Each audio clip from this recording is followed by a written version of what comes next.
ایسا قوت کشش کے زائل ہو جانے کی وجہ سے ہوگا جس نے تمام ستاروں اور اجرام فلکی کو آپس میں جکڑ رکھا۔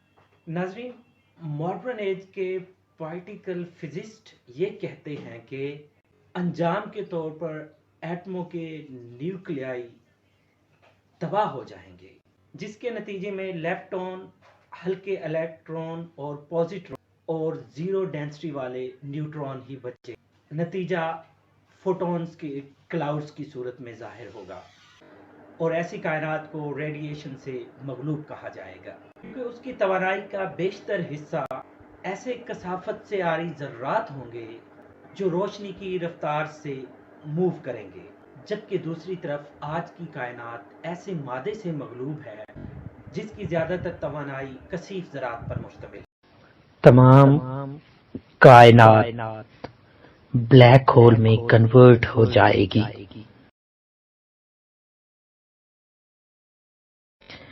ریڈرز ڈائجسٹ نومبر 1977 میں شائع شدہ جان ایل ولہم کے مضمون کا ایک اقتباس یہ ہے کہ ایکس ریز کے شدید قسم کے دھماکوں سے پیدا ہونے والی لہریں جو آسمان پر واقع سائجنس میں سے ستاروں کی گیس سے بنی ہوئی کثیف ندیوں کی صورت میں تیزی سے نکل رہی ہیں، دوربین کی مدد سے ان کا بخوبی مشاہدہ کیا جا سکتا ہے۔ گیس کی یہ ندیاں ایک قابل دید چمکدار ستارے میں سے نکل کر دوسرے پر اسرار ناقابل دید مقام کی طرف بھاگتی ہوئی جاتی دکھائی دیتی ہیں۔ تمام تر شواہد انسانی دماغ کے تراشیدہ اس محیب ترین مفروضے کی بھرپور تائید کرتا ہے کہ خلا میں اس مقام پر ایک بلیک ہول موجود ہے جو میٹر کو کھا جائے گا، اسپیس کو ٹیڑھا کر دیتا ہے اور ٹائم کو لپیٹ دیتا ہے۔ بلیک ہول اس قدر ناقابل یقین قوت کشش رکھتے ہیں کہ ایٹموں کو لامحدود والیوم کی حد تک روندتے ہوئے ہر قسم کے مادے کو بلا لحاظ کچل کر رکھ دیتے ہیں۔ بلیک ہول ایسے تباہ حال ستارے کا ملبہ ہوتا ہے جس کا فیول جل کر ختم ہو چکا ہوتا ہے۔ اس ستارے کی جسامت کسی دور میں اتنی بڑی رہ چکی ہوتی ہے کہ اس کی بے پناہ کشش اسے تباہ کر کے گولف کی گیند کی جسامت جتنا کر دیتی ہے اور پھر وہ لاشعی ہو کر معدوم ہو جاتا ہے۔ اپنی ناقابل یقین ڈینسٹی کی وجہ سے ایک ڈسٹرکٹڈ ستارے کی قوت کشش کا دائرہ اس قدر وسیع ہو جاتا ہے کہ وہ بہت زیادہ حصے پر حاوی ہو جاتا ہے۔ ہر وہ شے جو اس کشش کی حدود میں سے گزرتی ہے وہ ستارے کے بھنور میں گر کر ہمیشہ ہمیشہ کے لیے پھنس جاتی ہے، یہاں تک کہ روشنی بھی اس سے چھٹکارا نہیں پا سکتی۔ یہی وجہ ہے کہ اس کے اندر یا بذات خود اسے دیکھا نہیں جا سکتا۔ سابقہ ستارہ خلا میں ناقابل پیمائش پاتال بن جاتا ہے۔ یہ آسمانی بھوت ہیں اور انہیں سیاہ شگاف یعنی بلیک ہولز کہا جاتا ہے۔ ناظرین، آج کل بہت سے سائنسدان اس نقطے پر سوچ رہے ہیں کہ عین ممکن ہے کہ ہماری ملکی وے سمیت اکثر کہکشاؤں کے سینٹر میں جینیٹک بلیک ہول گھن لگائے ہوئے ہوں جو ستاروں کو ہڑپ کر کے نگل جاتے ہیں۔ ایک اندازے کے مطابق پوری کائنات کی شاید 90% ڈینسٹی پہلے سے ان بلیک ہولز میں گم ہو چکی ہے۔ پراسرار کواسرز جو خلا کے دور دراز گوشوں سے بے پناہ توانائی کے کڑاؤ کا شور مچاتے ہیں، شاید وہ تمام کہکشاؤں کے دلوں کو ہڑپ کرتے ہوئے عظیم بلیک ہولز ہوں۔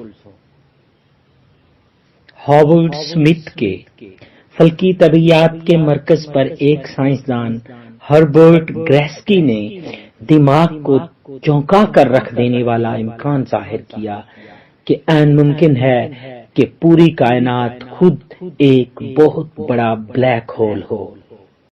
دوستو، بلیک ہول کے بننے کے لیے دو شرائط کا پایا جانا ضروری ہے۔ ایک تو بہت زیادہ مقدار میں مادے کی موجودگی ہے اور دوسرے اس مادے کا انتہائی قلیل جگہ پر سما جانا ہے۔ مطلوبہ مقدار مادہ بڑے بڑے ستارے مہیا کرتے ہیں۔ جب ستارے بوڑھے ہو جاتے ہیں اور ان کا تھرمو نیوکلیائی فیول اختتام کو جا پہنچتا ہے تو وہ زیادہ دیر تک اپنی بیرونی تہہ کو اندرونی کشش کے مقابلے میں برقرار نہیں رکھ پاتے، جس کے نتیجے میں یہ بیرونی تہیں ایٹموں کو لپیٹتے ہوئے اور ستاروں کو سکیڑتے ہوئے اندر کی سمت گرنا شروع کر دیتی ہیں۔ ایک چھوٹا کم اٹریکشن والا حامل ستارہ جو اس قابل نہیں ہوتا کہ الیکٹرونز کو باہم قریب قریب کر کے بے پناہ کثافت حاصل کر لے، ایسا خاکستر ستارہ یعنی وائٹ ڈوارف کہلاتا ہے۔ وائٹ ڈوارف کے تمام الیکٹرون اس کے پروٹونوں کے ساتھ مل کر نیوٹرونوں کو تشکیل دیتے ہیں، یا پھر ایسا ستارہ بن جاتا ہے جو آخری تباہی تک لامحدود کثافت کے حامل نقطہ تک آن پہنچتا ہے۔ اس آخری تحت الثری کی رفتار روشنی کی ویلوسٹی کو جا چھوتی ہے اور ایسا ایک سیکنڈ کے معمولی حصے میں ہو سکتا ہے۔ ستارہ غائب ہو جاتا ہے اور ایک بلیک ہول کو جنم دیتا ہے۔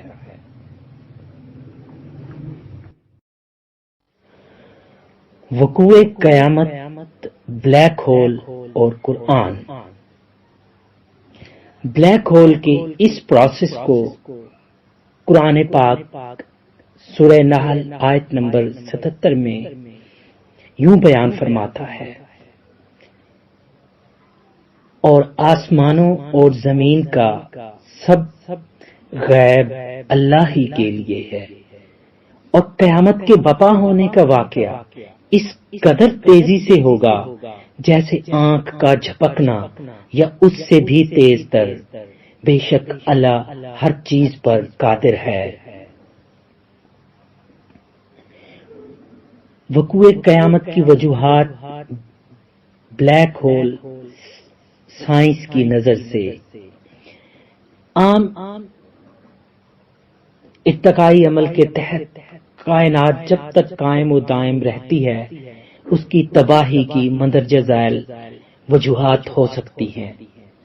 Number 1، formation of black holes.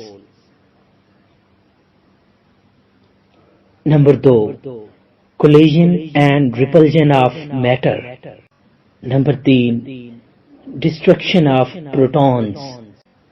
تاہم پروٹون بھی ہمیشہ زندہ نہیں رہ سکیں گے، بلکہ ان کی زندگی ہر شے کے ختم ہو جانے کے 10 کی پاور 32 سال بعد تک ہوگی۔ اسٹیفن ہاکنگ کہتا ہے کہ سب سے حیران کن بات یہ ہے کہ کائنات کو تباہی اور پھیلاؤ دونوں کو تقسیم کرنے والی لائن کے انتہائی قریب واقع ہونا چاہیے۔